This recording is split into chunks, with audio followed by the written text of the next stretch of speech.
সকালে ঘুমের থেকে উঠে আর নিঃশ্বাস নেওয়ারই সময় থাকে না। বাজারে যাও, কাজ কাম করো, তরি তরকারি আনো, কোটো বাসো, তারপরে বসাও। আসসালামু আলাইকুম আমার প্রিয় ভাই ও বোনেরা, দেশ এবং দেশের বাইরে থেকে যারা আমার এই ভিডিওটি দেখছো তাদেরকে জানাচ্ছি অসংখ্য ধন্যবাদ। তো আজকে রান্নার রেসিপি নিয়ে এসেছি। আজকে দুপুরে আমি কী রান্না করলাম সেটাই তোমাদের সাথে শেয়ার করব। তো আমি ঢ্যাঁড়স ভাজি করেছি, ঢ্যাঁড়স ভাজিটা উঠিয়ে নিচ্ছি। অনেকে ঢ্যাঁড়সে কিন্তু হলুদ দেয়, আমি কিন্তু ঢ্যাঁড়স ভাজি কিংবা করলা ভাজি ম্যাক্সিমাম প্রায় ভাজিতে আমি হলুদ দেই না। তো কে কে আমার মতো ভাজিতে এরকম হলুদ দাও না আমাকে জানাবা। তো আমি সেম কড়াইতে মাছটা ঢ্যাঁড়সটা উঠিয়ে নিয়ে রুই মাছগুলো ভেজে নিচ্ছি। তা রুই মাছগুলো আবার ভাজতে গিয়ে হলে একটা দুইটা ভেঙেও গেছে।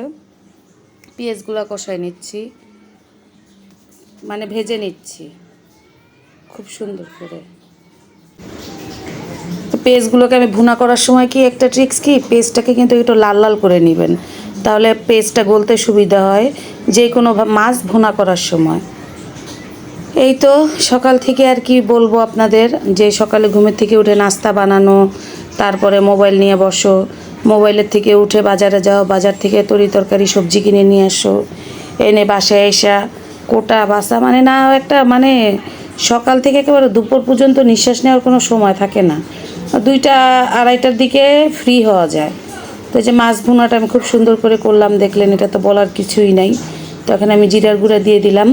অনেকে কাঁচা জিরাটা খায়, মানে বাটা জিরা, তো আমি কষ্টে একবারে ওই যে করে নিই, টেলে নিই, জিরার ধনিটা টেলে তারপরে ওইটাকে গুঁড়ো করে নিই। তো ধনিয়াটা আমার শেষ, এই জন্য খালি জিরা দিয়ে দিয়েছি। তা ধনিয়া পাতা দিয়ে রুই মাছটা নামাই ফেললাম।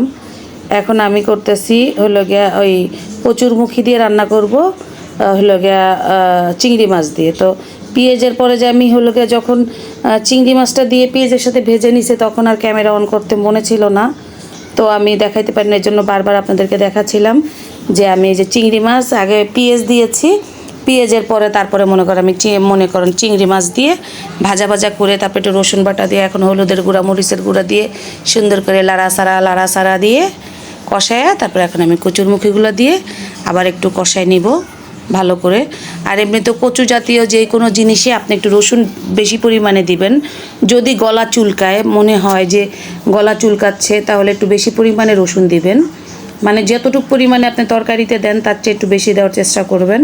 আর একটু লেবুর রস, রসুনটা দিলেই হয়, এত লাগে না। তাই এই তো আমার কচুরমুখীটা কষানো হয়ে গেছে। এখন এটার মধ্যে আমি জিরা দিয়ে দিব, জিরার গুঁড়া, টেলে নেওয়া জিরার গুঁড়া, খেয়ে দেখেন কিয়া লাগে। এখন আমি পানি দিয়ে দিলাম। টেলে নেওয়া জিরার গুঁড়াটা দিলে খুবই মজা লাগে, আর কাঁচাটা দেওয়া লাগে না। এই তো বলক চলে আসছে কচুরমুখীর।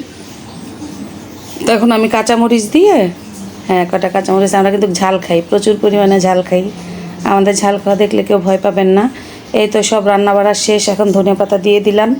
আবার ওই দিক দিয়ে কী করেছি, মেয়ের জন্য মুরগি ভেজেছিলাম। ছোটো মেয়ে তো মুরগি ছাড়া খায় না। যদি ভালো লাগে অবশ্যই আমার ভিডিওটি শেয়ার করে দিবেন, লাইক করবেন, কমেন্টস করতে ভুলবেন না। আল্লাহ হাফেজ।